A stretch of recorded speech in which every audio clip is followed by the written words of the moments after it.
Seperti wanita mengurapimu, menangis di bawah kakimu. Demikian hidupku mau mengasihimu, Yesus, Engkau baik bagiku. Sampai akhir ku menutup mata, ku tetap setia menanti janjimu. Sampai ku dapatkan mahkota kehidupanku, ku tetap setia untuk melayanimu. Sampai akhir ku menutup mata, ku tetap setia menanti janjimu. Sampai ku dapatkan mahkota kehidupanmu, ku tetap setia untuk melayanimu. Ku tetap setia untuk melayanimu.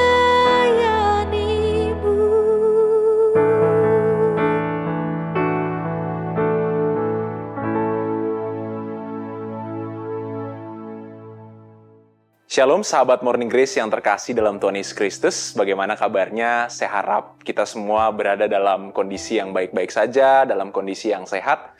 Untuk pada akhirnya dalam kesempatan kali ini kita boleh sedikit merenungkan firman Tuhan di tengah kesibukan yang kita jalani pribadi lepas pribadi. Namun sebelum kita masuk ke dalam perenungan firman Tuhan yang akan kita lakukan, mari kita arahkan hati dan pikiran kita kepada Tuhan. Kita minta hikmat dan kebijaksanaan daripada Tuhan untuk kita dapat merenungkan firman Tuhan dalam kesempatan di kali ini. Mari kita berdoa. Puji dan syukur ya Tuhan untuk penyertaan Tuhan selalu dalam kehidupan kami. Terima kasih karena Tuhan boleh menjaga kami dalam setiap aktivitas yang kami jalani, dalam setiap kesibukan yang kami hadapi. Kami bersyukur untuk penyertaan Tuhan yang sungguh nyata dalam kehidupan kami. Dalam kesempatan kali ini ya Tuhan, izinkanlah kami untuk dapat sedikit merenungkan firman Tuhan. Biarlah melalui perenungan yang coba kami lakukan ini, kami boleh belajar tentang arti menjadi seorang pengikut Kristus, tentang arti sesungguhnya menjadi seorang pelayan Tuhan dalam kehidupan kami. Agar dalam proses kami mendengar firman Tuhan dalam kesempatan kali ini, kami juga dapat melakukannya dalam kehidupan kami pribadi lepas pribadi. Berfirmanlah ya Tuhan, kami siap untuk mendengar. Amin. Baik, sahabat Morning Grace yang terkasih dalam Tuhan Yesus Kristus, perenungan firman Tuhan kita dalam kesempatan kali ini terambil dari surat Rasul Paulus yang pertama kepada jemaat di Korintus, secara khusus pasalnya yang ke-15, ayatnya yang ke-58. Saya ulangi, 1 Korintus pasalnya yang ke-15, ayatnya yang ke-58.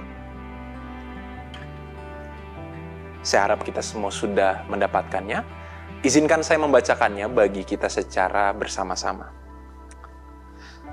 1 Korintus pasal 15 ayatnya yang ke-58. Karena itu, saudara-saudaraku yang kekasih, berdirilah teguh, jangan goyah, dan giatlah selalu dalam pekerjaan Tuhan. Sebab kamu tahu bahwa dalam persekutuan dengan Tuhan, jerih payahmu tidak sia-sia. Demikianlah pembacaan firman Tuhan kita dalam kesempatan kali ini. Bapak, Ibu, saudara-saudari yang terkasih, hal yang sebenarnya ingin ditegaskan oleh Rasul Paulus di sini tentang apa sih sebenarnya yang ingin bicara kepada jemaat di Korintus, untuk pada akhirnya jemaat di Korintus tidak setengah-setengah dalam usaha yang mereka lakukan. Dengan apa yang mereka coba lakukan secara bersama-sama di tengah jemaat tersebut. Karena harus diyakini dalam setiap usaha yang manusia lakukan, bahwa usaha itu tidak akan sia-sia ketika itu dilakukan di dalam Kristus Yesus saja. Nah, lalu apa kaitannya dalam kehidupan yang kita jalani sampai saat ini? Mungkin kita sudah sering dengar secara bersama-sama berkenaan dengan ungkapan-ungkapan para bijaksana yang mengatakan bahwa hasil tidak akan pernah mengkhianati usaha. Jadi seolah-olah akhirnya antara hasil dan usaha itu akan seimbang, akan sama. Kita akan memperoleh hasil dari apa yang kita usahakan. Hal seperti itu yang akan terjadi ketika kita berusaha semaksimal mungkin dalam kehidupan kita. Kita akan berhasil, kita akan sukses ketika kita punya usaha yang memang betul-betul secara sungguh kita usahakan kesuksesan atau keberhasilan tersebut dalam kehidupan kita. Tapi menjadi satu pertanyaan reflektif bagi kita secara bersama-sama, lalu kenapa banyak orang yang tidak mau berusaha secara sungguh? Itu pertanyaan reflektif yang pertama. Padahal sudah diketahui bahwa hasil tidak akan pernah mengkhianati usaha. Kenapa kemudian jarang orang mau berusaha dalam kehidupannya? Atau poin yang kedua, pertanyaan reflektif yang berikutnya, kenapa banyak orang takut untuk bermimpi, untuk punya keinginan, untuk mencapai satu tujuan dalam kehidupannya? Padahal ketika bermimpi dan itu diupayakan dengan satu usaha, kita akan coba merealisasikan mimpi tersebut dalam kehidupan kita. Tapi kenapa jarang orang ingin bermimpi dalam kehidupannya? Atau banyak orang menguburkan mimpinya? Nah, berangkat dari pertanyaan reflektif ini, terlintas akan satu hal dalam kehidupan yang saya jalani, bahwa banyak orang tentu masih merasa takut akan yang namanya kegagalan dalam kehidupannya. Itu yang buat banyak para pemuda-pemudi, banyak jiwa-jiwa muda yang seolah akhirnya mereka tidak punya mimpi yang mereka ingin capai.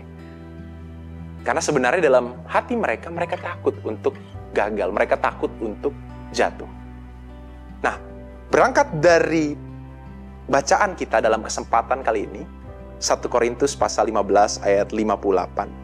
Sebenarnya kita coba diingatkan kembali, kita coba untuk kembali diberikan alarm melalui perenungan firman Tuhan ini, bahwa baiknya kita ialah untuk mengupayakan terus hal-hal baik yang dapat kita lakukan.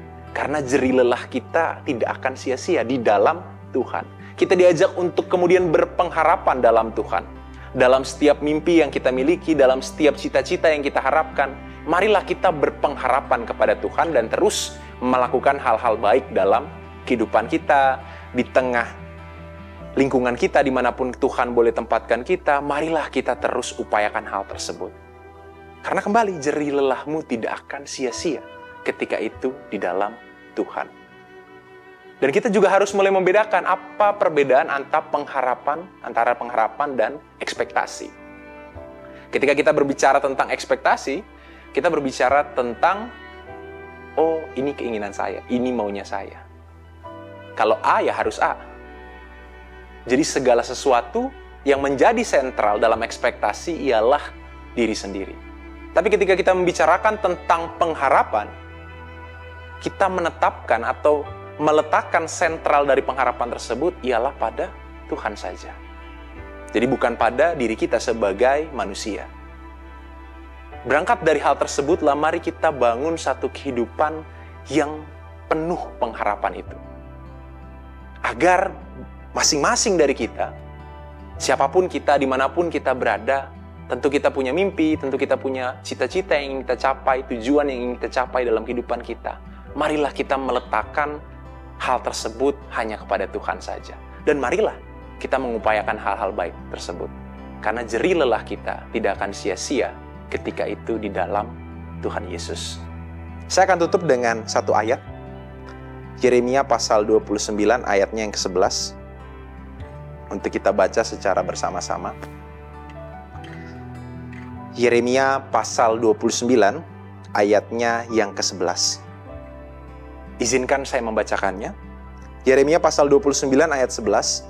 Sebab aku ini mengetahui rancangan-rancangan apa yang ada padaku mengenai kamu.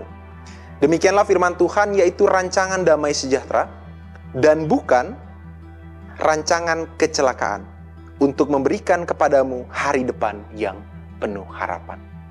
Jadi marilah Kita hilangkan setiap kekhawatiran kita, ketakutan kita akan hari depan, akan masa depan kita, akan setiap impian yang boleh kita gantungkan hanya kepada Tuhan. Marilah kita hindari hal tersebut. Karena kita yakin bahwa jerih lelah kita tidak akan sia-sia. Bahwa rancangan Tuhan dalam kehidupan kita merupakan rancangan yang membawa damai sejahtera dan bukan rancangan kecelakaan. Amin. Tuhan Yesus memberkati. Mari kita tutup dalam doa. Kita berdoa. Terima kasih Tuhan Yesus untuk setiap kasih setia Tuhan yang boleh nyata dalam kehidupan kami. Dalam setiap kebahagiaan, dalam setiap kesedihan yang kami alami, dalam pergumulan kami pribadi lepas pribadi, yang memberikan kepada kami kesesakan. Kami bersyukur akan hal tersebut. Karena kami yakini bahwa setiap hal yang boleh terjadi dalam kehidupan kami ya Tuhan, Tuhan izinkan terjadi untuk membentuk kami menjadi pribadi yang lebih baik lagi, menjadi seorang pengikut Kristus yang lebih baik lagi. Oleh sebab itu kami mohon Tuhan boleh mau tuntun langkah kaki kami selalu, agar kami dapat terus berjalan seturut dengan apa yang Tuhan kehendaki. Agar dalam setiap kehidupan yang boleh kami jalani, kami betul-betul mencoba untuk memuliakan nama Tuhan dalam setiap tindak aspek perilaku kami pribadi lepas pribadi. Terima kasih Tuhan Yesus, terima kasih. Dan sebentar lagi mungkin kami akan kembali ke dalam rutinitas kami, ke dalam kesibukan kami pribadi lepas pribadi. Tuhan boleh mau sertai kami, jaga kami pribadi lepas pribadi. Biarlah dalam setiap kesibukan kami, rutinitas yang coba kami lakukan ya Tuhan, kami lakukan dengan sungguh-sungguh, dengan upaya kami untuk memuliakan Tuhan saja. Ampunilah kami ya Tuhan, jikalau dalam kesempatan kali ini, dalam hari ini, banyak kesalahan yang kami lakukan sebagai anak-anak-Mu. Biarlah melalui kesalahan tersebut kami boleh belajar semakin dekat lagi dengan Tuhan, untuk semakin mengenal Tuhan lebih lagi. Dalam nama Tuhan Yesus Kristus, kami telah berdoa dan mengucap syukur. Amin. Seperti wanita mengurapimu, menangis di bawah kakimu. Demikian hidupku mau mengasihimu, Yesus Engkau baik bagiku. Sampai akhir ku menutup mata, ku tetap setia menanti janjimu. Sampai ku dapatkan mahkota kehidupanku, ku tetap setia untuk melayanimu. Sampai akhir ku menutup mata, ku tetap setia menanti janjimu. Sampai ku dapatkan mahkota kehidupanmu, ku tetap setia untuk melayanimu. Ku tetap setia untuk melayanimu.